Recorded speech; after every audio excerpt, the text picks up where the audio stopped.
Hey there, it's Steve from Serious Keto, and this is the Not So Serious Keto video podcast, Tuesday edition. Normally these podcasts occur on Monday morning. However, Perfect Keto decided they were going to release a new product this Monday, so I had to shift my schedule. Now, I did have a conversation with the new Perfect Keto affiliate marketing partner representative, and I mentioned this to him. I said, it sure would be sweet if you would shift your product releases to a Wednesday. It would be a lot more convenient for me and my schedule. They said no. So instead of your Monday morning coffee or tea or whatever your breakfast beverage of choice is, we're doing it on a Tuesday. Now I want to start off by talking about last week and my 25th anniversary second honeymoon of sorts. My wife and I went to the American Club in Kohler, Wisconsin. Absolutely gorgeous place. And we stayed at the Carriage House, which is where their water spa is located. So we're right above basically all the spa type of stuff. Pretty much just wore bathrobes all the time. It was very cool. But also it felt a little bit weird to me. I tend not to pamper myself a whole lot. I tend to be pretty frugal about things. So to me, I had to kind of control my urge to ask my wife, well, how much does this cost? How much does this cost? I didn't do any of that. I just let us have fun and enjoy ourselves. So in terms of some of the pampering that I received, the first day we did a couples massage. And that was fun. I mean, well, was it fun? I don't know. I feel weird about massages. I'm still very, very body conscious, and it seems it's a weird thing to me to be touched by a stranger. And for whatever reason, I found that people throughout my life have just like this desire or temptation or whatever you want to call it to put their hands on me, to put their arm around my shoulder, or pat me on the back or whatever. I get that from a lot of people, and I don't know why that is. It always seems a little weird to me. I don't know how to properly reciprocate it. But when it comes to a massage then, and the fact that you're not clothed, I mean, you're covered, with towels and blankets where you're supposed to be, but it takes a lot of effort for me to sort of relax during a massage. And I found also that there were places that I had a lot of stiffness and muscle tension that I wasn't aware of. So I suppose at the end, I was really starting to get into it. By probably minute 55 out of 60, I was starting to wish we had a 2-hour massage thing going on. But initially, a little uncomfortable for me. My wife, on the other hand, she just loves massages. And she's also, as I had talked in a previous video about, she is very outgoing. So she will talk during a massage. And as a massage therapist, I think maybe that's a good thing, because you always know if you're doing the right thing, because my wife will let you know. She'll, through nonverbals and verbals, let you know you're doing the right thing. So that was how we started. We had the massage. Then we split up and we did our own things. I got a manicure, which was kind of cool. Again, this is one of those things where, like when I go to get a haircut, I like a super fast haircut. Just, that's why I've switched to like a number 2 on the sides and back. Just get in there, buzz it off, quick trim the top, I'm done. I don't know how I would handle an hour-long haircut. That would drive me nuts. And similarly, having a manicure for an hour, it's very weird, and the amount of hand rubbing and massaging and stuff that goes on while you're sitting, just a couple feet across the table from the woman that's doing this. There's this sort of intimate feeling to it that, again, just feels a little bit awkward to me. I think if my wife were doing that for me, I would love that for an hour. I think that would be great, getting a hand massage from my wife. So, honey, if you're watching, let me know what you want in trade. Then I also had this exfoliating 3D anti-wrinkle facial treatment, which was fairly weird. And again, it's just all of this touching. You've got someone just rubbing your face for an hour. Maybe these are some issues I need to get over before I do any more spa treatments. But we had a great time. We had 2 really fantastic dinners. One was at a less expensive place, and they had perhaps the best, no wait, I'm just going to call it. It was the best appetizer I've ever had, ever. It was this Korean barbecue roasted cauliflower. And I need to figure out how to reverse engineer this and make it keto because it was mind-blowing. Oh, so incidentally, I went off keto. Just decided this is our 25th anniversary. I'm not going to let any of my outside life into this. It's just me and Terry. So went full off the wagon, had some beer, had some desserts, things like that. And I'm just starting to eke back into ketosis today. I mean, I went off hard. I put on about 5 pounds. So I'll be taking that off over the next week or two. But overall, it was just a pretty amazing 3 days. It was great to be with the wife away from everything. Just, we got back here and immediately all the probably little things we do that irritate one another started to kind of come back. And I think a lot of those irritants just come from the additional stress of life that we had none of for 2 or 3 days. So if you ever have a chance to go with your spouse, partner, whomever to a spa, or, you know, take your child. I think my wife is probably going to take Courtney back there when Courtney graduates from college, just a mother-daughter thing. It's a very relaxing experience. It's one I wish, honestly, if I could just unplug completely for a month. I gotta wonder what my health would be like, assuming I avoided, you know, the desserts and the breads and the beer. So this past weekend was Courtney's drill weekend in the Army National Guard, and she called us when she got home from it and relayed this sort of cool story. She said one of the other women in the Guard approached her and said, I know this is going to sound like a really weird question, but does your dad have a YouTube channel? And she's like, yeah, Serious Keto. And this other woman says, well, my mom loves watching Serious Keto, and she knew from Steve, that'd be me, that you, that would be Courtney, are in the reserve. So she wanted to know, is there a Courtney in your unit? And if so, is she the same Courtney as Serious Keto? So not exactly like being recognized in public, but still pretty cool. Kind of a 1 degree of Kevin Bacon away from celebrity, I guess. Now last week I had talked about keto and how I really dislike the labeling or segregation or whatever you want to call it of keto. Like, oh, this is pure keto or clean keto or healthy keto, and this is dirty keto, and this is lazy keto, and this is keto-ish, and this is just low carb. As I thought more about it, and based on the comments that I got from all of you, it feels like for the most part there's a lot of agreement on that. And the metaphor that I kind of came up with was, we've got this big garage called low carb, or even keto if we want to get more specific, and we all park our cars in that garage, but we don't all drive the same car. Some of us may have a Tesla, some of us, not me, I've got a 2008 Honda Accord, gets the job done, but some of us may have a Buick Skylark, some of us may have a Ford F-150, some of us may have a Porsche. It doesn't matter. If we're happy with our car, if our car gets us where we're going, if it meets our needs, what do we really care about what everybody else drives? I don't go to someone who has a pickup and say, oh, that's way too big, you don't need that, that gets horrible mileage.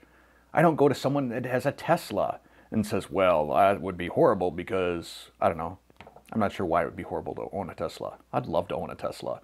But you get what I'm saying. If you're happy, you don't really care about what other people do, about what other people think. And I kind of started segueing from this notion of the garage metaphor to that whole notion of when you're happy with yourself, when you're happy with what you're doing, when what you're doing works for you, you really don't care about what other people do. I mean, live and let live, essentially. It seems like when people are unhappy, that they want to try and take it out on others. Like somehow happiness is this limited pool of resources, and if somehow they can drain some happy from other people, it might mean more happy for them. And I think maybe that's why some people get all uptight on diet, lifestyle, whatever. It's kind of like that phrase, hurt people, meaning people who are hurt inside have a tendency to cause hurt on other people. So I suspect that the vast majority of all of you, the people that watch this podcast, are like that. Not the hurt people, but the happy people. The people that feel good about what you're doing. And that's what I love about you and the podcast, is I get to interact with people that I think are generally feeling pretty happy about this keto lifestyle that they're living. But if you are one of the people that likes to kind of get up into other people's business about how they're doing things, oh, you're doing this wrong, you shouldn't eat that, you shouldn't do that, I would encourage you to reflect a little bit and ask yourself, are you really happy? Are you happy with your lifestyle? Because if you are, then just let live and let live. We'll all be happier, you included. And with that, I'm going to take a brief little ad break. Now, I'm not going to get into the habit of highlighting especially asinine comments that get left for me because of two reasons. One, that would take a lot of podcast time, but also I don't want to then encourage people who want 15 minutes or probably less, like 3 minutes of fame, by having me highlight one of their comments. However, I did get one last week that just left me shaking my head. It was, dyed hair equals immediate unsubscribe. And my response was, no clue what you're talking about. And I wrote it that way kind of for two reasons. One, I have no clue what you're talking about, but I suspect that that other person also has no clue what she's talking about. But I'm going to address it regardless. First off, I don't dye my hair. I used to a number of years ago. I started going gray back in my mid-30s, way too early in my opinion, and started using Just for Men a touch of gray. And that made my hair pretty dark. I mean, like 20s, back in my 20s, sort of dark. Occasionally too dark. So I quit using that and started using the Just for Men, I think it's called Control GX shampoo, which just makes it slightly darker. Just washes out, I think, a little bit of that gray. And I was still getting grayer as time went on, but I think I was at least holding it off a bit. Then when I went keto, something interesting happened. My hair started getting a little bit darker. And I hit a point where it got too dark because I'd been using this Control GX shampoo, and then the tanning place near my house had a deal where it was like, get 2 or 3 free spray tans. So I went and got some spray tans because I was looking a little pasty, and I didn't put on the little hair thing, whatever you call that, the plastic thing over your head. I feel so stupid that I can't remember the name of that right now. But after getting spray tanned and my hair getting hit with this stuff 2 or 3 days in a row, my hair looked dark. It looked fakey, like dyed dark. And I think it was probably the ooey gooey melty cheese video that I did. You can see it. It looks really, really dark. So it was at that point I decided, you know what, forget it, I'm done. I'm done doing any sort of hair coloring thing, shampoo, whatever. And my hair was still looking, you know, it had some gray in it, but it really started going gray around the COVID time. I think just stress has an impact on your hair color, and things started going gray. Now, I know that my hair can look different in different videos. There are some reasons for that, and let me explain them to you, if you care at all. One of the first is lighting. So the lighting varies rather wildly depending on where I'm shooting in the house. I've been trying to tweak the lighting down here in the man cave. One of the things that I've done is I've unscrewed the light bulb right above my head. So here, if I do that, oh, look. Suddenly my hair looks entirely different. Kind of a, I don't know, almost a little bit brownish, light brown up here. And back. Additionally, I will periodically switch up the lenses on my camera, and I've got some variable neutral density filters that can change the brightness or darkness depending on if it looks like a scene is starting to be a little washed out. I'll ratchet that up. That makes my hair look darker. Sometimes I'll forget to change the ISO depending on where I'm shooting or what I'm shooting. So that can have an impact. Additionally, the length of my hair will have an impact because I need to use molding clay to keep my hair in place. If I didn't use this stuff, I would have more colics than Jason Bateman.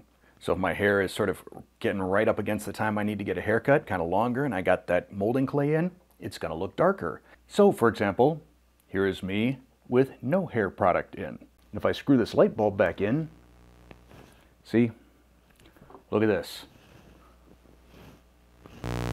Boop. Oh my gosh, I just dyed my hair. So there you go, Steve's hair. And for that person that unsubbed, I'm going to maybe think that that's one of those unhappy people. And you know what, unhappy people, we don't need you here. Another topic that I cover fairly frequently in the podcast is ingredient police. As I said before, if you want to eat or not eat anything, that's up to you. Don't feel obligated, though, to tell others what they should or shouldn't eat. But along those lines, an interesting concept that I'd like to share with all of you is one that was introduced by a guy by the name of Paracelsus back in the 1500s. And he had said, all things are poison, and nothing is without poison. It is the dose that makes it so. I'm pretty sure that's the quote. It's often just shortened to the dose makes the poison. So basically, anything in sufficient amounts can be poisonous to us. Water, even. Oxygen.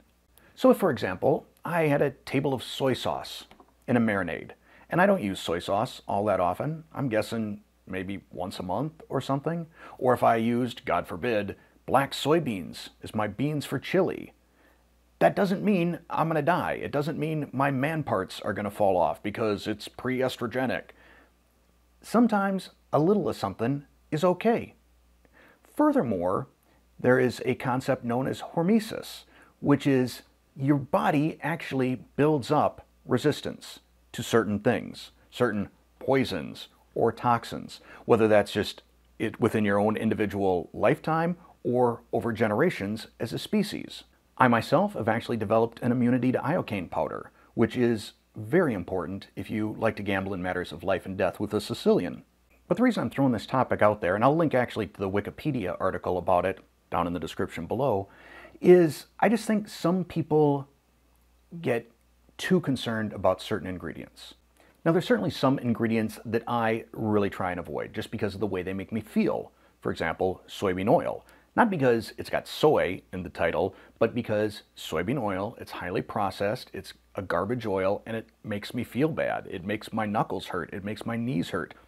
I get a very inflammatory reaction from them. So I'm going to avoid that. But I'm not going to police it for other people. I'm not going to tell other people, don't eat this. That's your decision. Educate yourself. Decide what you feel is an appropriate degree of risk. Decide how does this make you feel, and then make your decision. But I'd still encourage all of you, check out this article. It's kind of interesting stuff. And I think the topic of hormesis as well is kind of interesting as well. Finding this balance in your body, like too much stuff, not enough stuff. You know, not enough oxygen, you die. Too much oxygen, you die. Get into that sweet spot, life is good. Or you can just sort of accept my little summary of it here and not read it, because I don't want to feel like I'm giving you homework. And I'm going to close this podcast with a little update on expected videos this week. Like I said, the schedule got kind of screwed up here. Thank you, Perfect Keto. But I'm going to try to get the Ninja Creamy review video out this week. I've been editing it so far this morning, meaning Monday morning, and it's coming together. I think I need to shoot a little bit more footage for it. I want to make sure I do a good job on it. I still think that this is going to be something that you see more of on this channel, just because I think there's a lot of fun to be had with the Ninja Creamy, and it's just very hard in a 10 to 15 minute review to cover all the features and run it through all of its paces. But I did the best I could. That should be coming out Wednesday, I hope. So tomorrow, if you're watching this on Tuesday. For Friday, I'm doing some more experiments with those noodles, the chicken noodles that I did using the sodium alginate and calcium lactate. I got so many questions. I thought I kind of covered as much as I could. Oh, and this is an interesting sort of aside. I get people all the time on videos giving me the blah, blah, blah. Why don't you just shut up and show the recipe?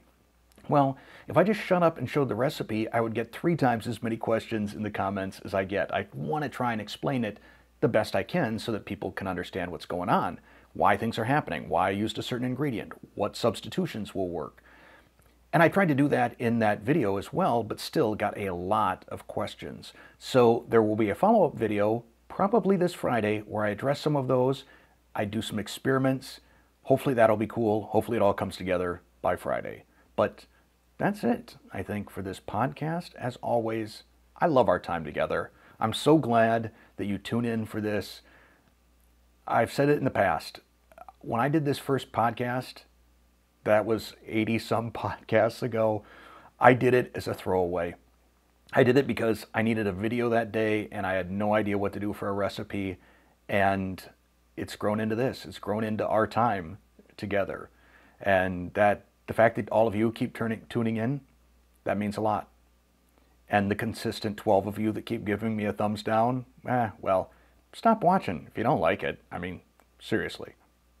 But the rest of you, thanks for watching or listening.